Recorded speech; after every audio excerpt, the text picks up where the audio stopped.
Hi, I'm going to tell you how to install the Aboard extension for the Safari web browser so you can save any web page and turn it into a card in Aboard. Now, to install an extension in Safari, you have to do it through the Mac App Store. There's a link below this video, and when you click on it, it'll bring up the App Store application. Go ahead, download the extension. We sped it up a little bit. All right, looks good.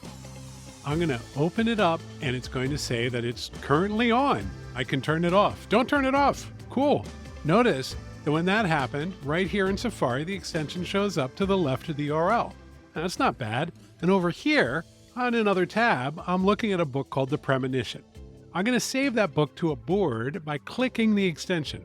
And I got to log in. Okay, I'm going to connect my account and I'm going to log in with Google. Here we go. Pretty good.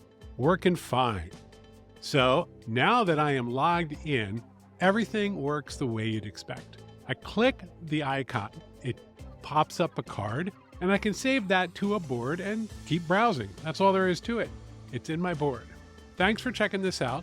Go ahead and install it. Let us know if you have any questions, and like and subscribe if you want to get more helpful tips and tricks and information about Aboard. Thank you, and we hope we'll talk to you soon.